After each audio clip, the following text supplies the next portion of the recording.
So, it's 2023 now. I guess we'd better start preparing for all those people returning from the Thanos snap. Holy shit, we live in the future. So we're just past Christmas and New Year. I've just come back from my second trip this winter. It was exhausting. I did some tidying up. Ignore that, that's for next time. So it seems like the time to look back on what I've done, look at my language learning progress, and look ahead. So in this video, I'll be reflecting on my 2022 foci, and make some plans and reveal the next language that I'll be learning. I actually believe more in short-term goals than long-term resolutions, hence the lack of New Year's resolution in the title. And if you're new here, my name is Israel, and on this channel I talk about language learning communities, and specifically Cantonese. And if you love languages just as I do, just the button, do the thing, click it, you know. So the first thing I want to talk about is not actually my language learning, but my trip to France. I spent 3 days in Paris, which I haven't been to for the past decade, and I was pleasantly surprised because I do speak some French, but I haven't touched any of it, or I haven't done any learning or studying for a very long time. Still, it's somewhere in my head. So when I got there, I thought, is this going to be an educational experience?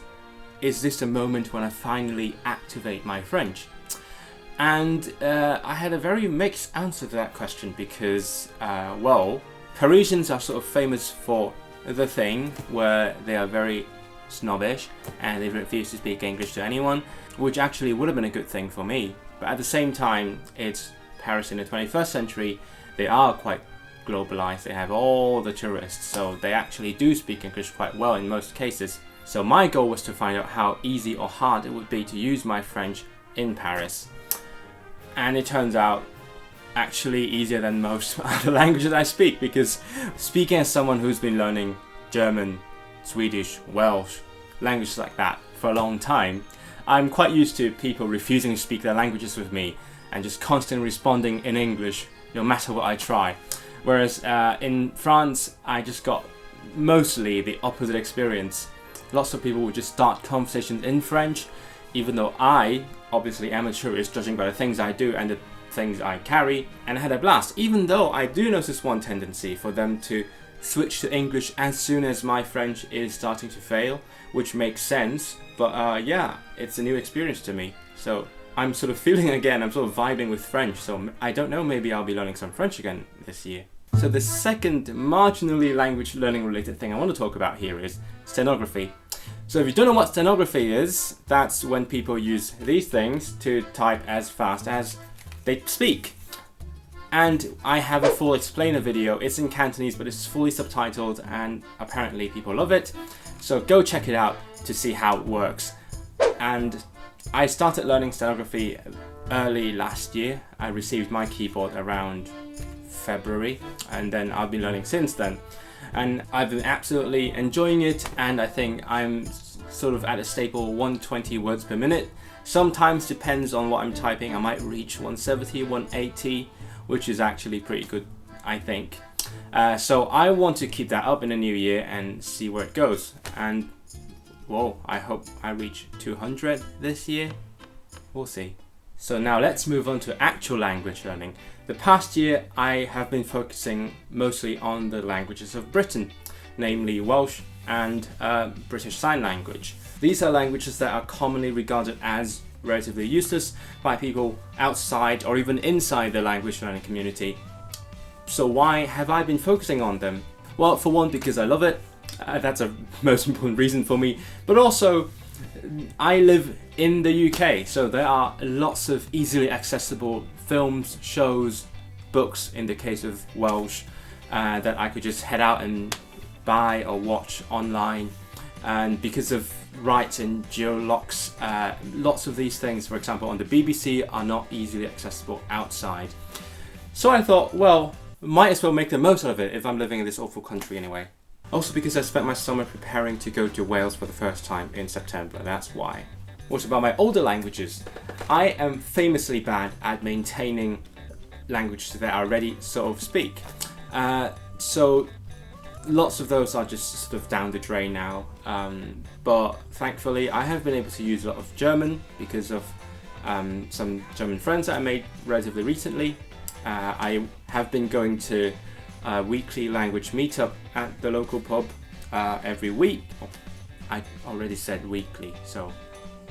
And even though most of the time I just end up speaking English anyway because I don't speak Spanish, sometimes I do manage to practice some languages. Sometimes I'm really pleasantly surprised when I meet people who speak Welsh, for example, or other, well, rarer languages that I have learned over the past years for some reason. I think my Polish has had a good year because I set a goal to learn Polish until an advanced C1-ish level by mid-2020. And I do think, for the most part, I've reached that, except for speaking, because I haven't been speaking as much as I could have, for the obvious reason that I don't know, well, Poles in real life, really. It's mostly just been online. But I've been watching a lot of stuff in Polish, basically daily. I get my news in Polish, I get some of my YouTubing in Polish, and I started reading some actual novels. And recently I started noticing that I am now able to enjoy an actual Polish novel without a lot of difficulty.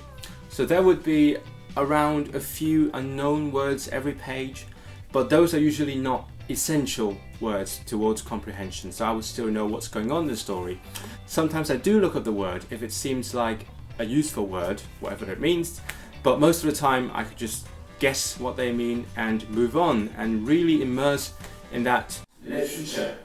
One thing you might notice if you've been following the Rhapsody in Lingo YouTube channel or Instagram is that I've been taking part in a thing called the 365 Days Language Challenge, organised by the Speaking Tongues podcast. Well, even though it's meant to start from the beginning of 2022, I wasn't aware of that back then, so I actually joined in mid-October. Yeah, should me.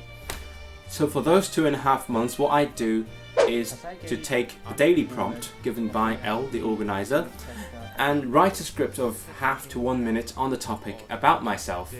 And then I would film it and put it on Instagram Reels, YouTube Shorts, la-di-da. So my goal, in addition to making an interesting video about myself, is to do it in one take. So that would involve a lot of practice beforehand. And the reason why I insist on doing that is because of an idea that I believe in, and it's something that Ollie Richards has talked a lot about, which is glimpse of fluency.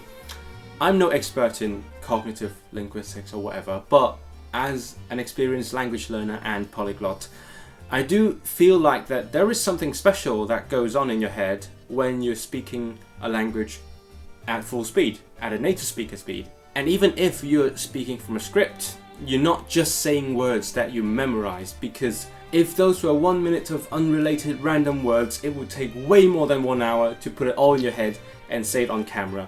So I feel like even if I am memorizing a script, my brain is doing most of the processes that it needs to do when I'm speaking normally.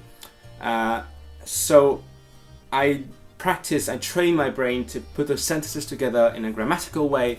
Also, I train my mouth muscles to say the sounds fluidly and so on. And I think it works because over the course of those 2.5 months when I was doing the challenge, I did notice that the number of takes needed for each video gradually became fewer. Back when I started in mid-October, I would have needed, 5-10 times or more just to do that one perfect take of that 1 minute.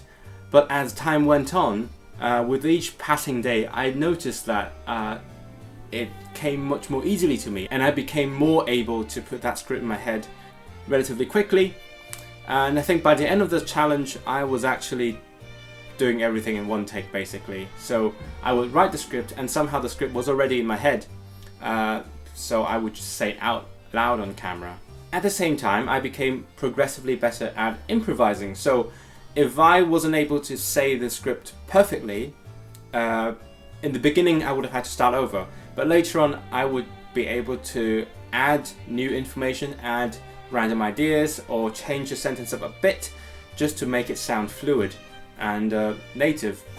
Last week I took my first Welsh lesson of the year with a new teacher, and he was absolutely impressed by my fluency. And so was I, because I hadn't talked to anyone for a few months, and just by speaking to the camera with pre-written scripts, I have raised my level of fluency by quite a lot. Obviously my vocabulary is still quite lacking because I've been focusing mostly on output, but when it comes to things that I do know how to say, I am able to say them quite fluently, so I'm happy with that. So I do think it's a very good idea, but as of January, which is when I'm filming this video, I am taking a break. Is it because I'm tired? Well, obviously. But also, I have a very good excuse, reason for that, which is that since I started the challenge, I've been changing the language polyglot style every calendar month. So in the beginning I did Welsh for half a month, and then I did BSL throughout November, and then I did Welsh again throughout December. So in January, if you look at the prompts from Elle, from Speaking Tongues, you will notice that she's going for a New Year, New Language thing. So the prompts are actually intended for a new language instead of one that I already speak. And currently I don't have a language on that very, very actual beginner level. My Welsh and BSR are sort of on the false beginner level, but not on the level where you learn to say, hello, my name is Israel.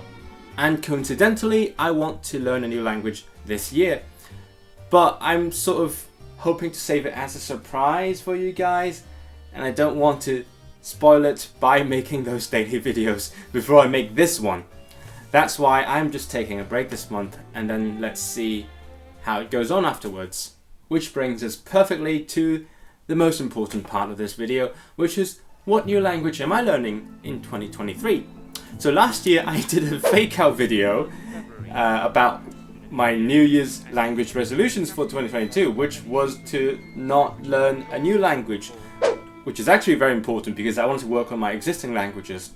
And did I fulfill that resolution? Technically I did, because Welsh and BSL I already started before 2022, even though barely. So actually in reality I was still learning 2 new languages. But technically I still passed my test. But that's for last year, and New Year, New Me, I'm learning a new language. Well, I'm planning to. But before I tell you what language that is, I want to start with why I want to learn this language. The story starts in Polyglot Gathering 2022, and if you haven't watched my series of vlogs from that gathering, watch them now or after this video. They are great, I think. I love them. So during the gathering, I mostly hung out with a couple of friends that I met there, and in a very non-polyglotally fashion, we actually don't have a common language outside of English. So most of the time we just talk to each other in English. But if you take me out of the equation, they actually have 2 languages in common.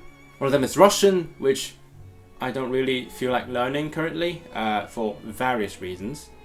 And the other one is this language. So that's what got me started on thinking about learning this language. And then one day during the gathering, we all went to a beginner's class in a language that shares an important feature with this language. You might remember it prominently featured in my vlog. If you don't, then click the link to watch that episode of the vlog. And I really enjoyed that class, enjoyed this grammatical aspect of it, and I got my curiosity piqued. So at the end of the gathering, before we left Poland, I went to the language bookstore and picked up a grammar in Polish of that language. And on my flight back home, I couldn't put it down. I was just reading through the grammar book like an absolute nerd. And by the end of that, I could say that, well, I know the grammar of this language. I just don't know any words. I can't speak a single word of it. But I know the grammar. I'm sort of an expert. So for the past half a year since the Polyglot Gathering, I've been thinking about this language a lot. And I often tell people that with each new language I learn, I always start with a dumb reason and then move on to other more justified reasons. And for this language, my dumb reason is that I feel like the universe has given me signs to learn this language. So first, there's the Lingua Franca group on Facebook.